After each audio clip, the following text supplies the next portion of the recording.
Hello అండి, అందరికీ నమస్తే. Welcome back to she was kitchen. ఈరోజు వీడియోలో నేను సొరకాయ మసాలా కూర ఎలా తయారు చేయాలో చూపించబోతున్నాను. ఇది చాలా టేస్టీ అండ్ హెల్తీ డిష్ అండి. చపాతీల్లోనే కాదు, రైస్లో కూడా చాలా టేస్టీగా ఉంటుంది.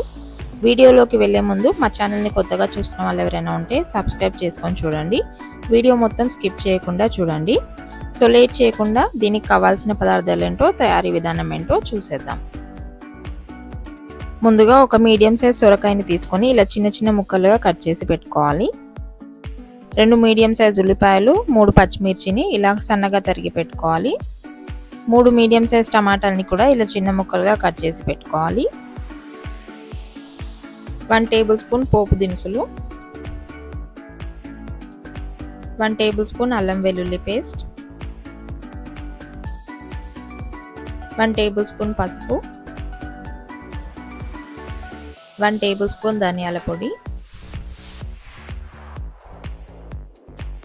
3 టేబుల్ స్పూన్ కారం, 2 టేబుల్ స్పూన్ ఉప్పు, 3 టేబుల్ స్పూన్ ఆయిల్, నిమ్మకాయ సైజ్ అంత చింతపండును ఇలా నానబెట్టి పెట్టుకోవాలి. కొద్దిగా కరివేపాకు, హాఫ్ కట్ట కొత్తిమీరని ఇలా వాష్ చేసి ఒక గిన్నెలో తీసి పెట్టుకోవాలి. తర్వాత మసాలా పేస్ట్ కోసం ఎండు కొబ్బరిని ఇలా చిన్న చిన్న ముక్కలుగా కట్ చేసి పెట్టుకోవాలి.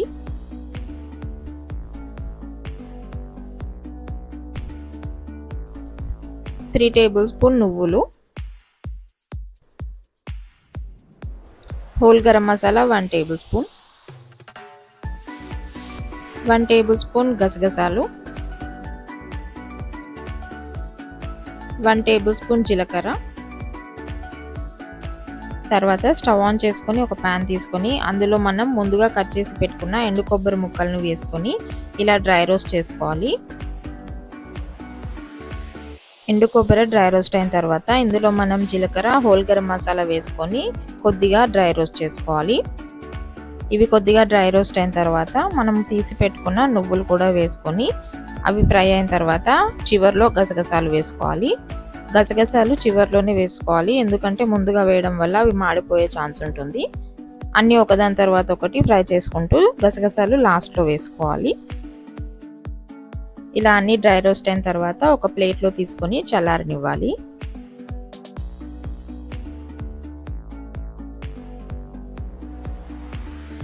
ఈ చల్లారిన మిశ్రమాన్ని ఒక మిక్సీ జాడీలో వేసుకొని మెత్తగా పేస్ట్ లాగా చేసి ఒక బౌల్లో తీసి పక్కన పెట్టుకోవాలి. తర్వాత స్టవ్ ఆన్ చేసుకొని మళ్ళీ అదే ప్యాన్లో 3 టేబుల్ స్పూన్ ఆయిల్ వేసుకోవాలి. ఆయిల్ వేడయ్యాక ఇందులో మనం తీసి పెట్టుకున్న పోపు దినుసులు వేసుకొని మనం కట్ చేసి పెట్టుకున్న పచ్చిమిర్చి, కరివేపాకు కూడా వేసుకొని కొద్దిగా ఫ్రై చేసుకోవాలి. ఇవి ఫ్రై అయిన తర్వాత మనం కట్ చేసి పెట్టుకున్న ఉల్లిపాయ ముక్కలు వేసుకొని ఉల్లిపాయలు గోల్డెన్ బ్రౌన్ కలర్ వచ్చేంత వరకు ఫ్రై చేసుకోవాలి. ఉల్లిపాయలు గోల్డెన్ బ్రౌన్ కలర్ వచ్చిన తర్వాత ఇందులో మనం 1 టేబుల్ స్పూన్ అల్లం వెల్లుల్లి పేస్ట్, 1 టేబుల్ స్పూన్ పసుపు, 1 టేబుల్ స్పూన్ ధనియాల పొడి వేసుకొని అల్లం పచ్చివాసన పోయేంత వరకు ఫ్రై చేసుకోవాలి.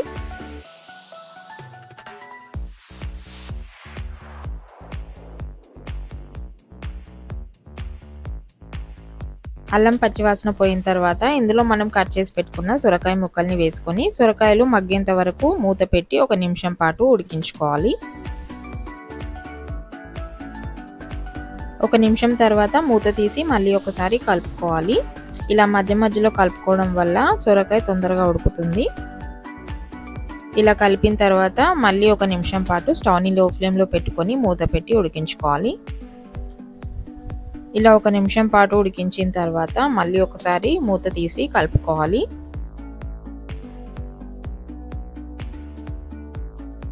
సొరకాయలు ఇలా బాగా మగ్గిన తర్వాత ఇందులో మనం కట్ చేసి పెట్టుకున్న టమాటా ముక్కల్ని వేసుకొని 2 టేబుల్ స్పూన్ సాల్ట్ కూడా వేసుకొని బాగా మిక్స్ చేసుకోవాలి. టమాటా వేసినప్పుడు సాల్ట్ వేయడం వల్ల టమాటాలు మెత్తగా ఉడుకుతాయి, గ్రేవీ కూడా చాలా బాగా వస్తుంది. ఇలా కలుపుకున్న తర్వాత 1 నిమిషం పాటు మూత పెట్టి ఉడికించుకోవాలి. 1 నిమిషం తర్వాత మూత తీసి మళ్ళీ ఒకసారి కలుపుకొని ఇందులో మనం 3 టేబుల్ స్పూన్ కారం కూడా వేసుకోవాలి. కారం వేసుకొని మళ్ళీ ఒకసారి బాగా కలుపుకోవాలి.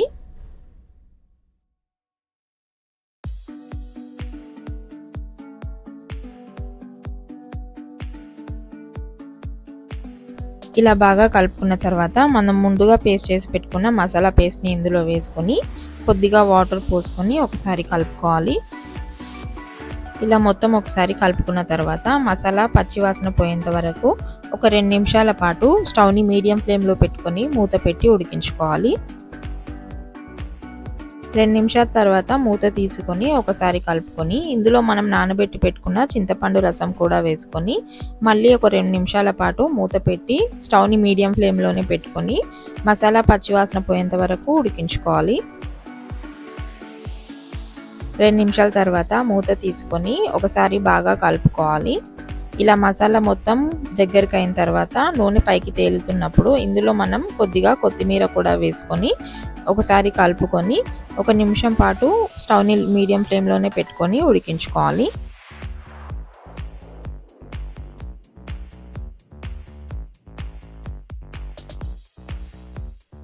వన్ మినిట్ తర్వాత స్టవ్ ఆఫ్ చేసి సర్వింగ్ బౌల్లో సర్వ్ చేసుకోండి. ఇది చపాతీల్లోనూ రైస్లోనూ చాలా టేస్టీగా ఉంటుంది. మీరు కూడా ట్రై చేయండి. ఎలా వచ్చిందో నాకు కామెంట్ బాక్స్లో పెట్టండి. ఈ వీడియో కనుక మీకు నచ్చినట్లయితే లైక్ చేయండి, షేర్ చేయండి, కామెంట్ చేయండి. మరిన్ని ఇంట్రెస్టింగ్ వీడియోస్ కోసం మా శివాస్ కిచెన్ ఛానల్ని సబ్స్క్రైబ్ చేసుకోవడం మర్చిపోకండి. పక్కనే ఉన్న బెల్ ఐకాన్ నొక్కడం కూడా మర్చిపోకండి.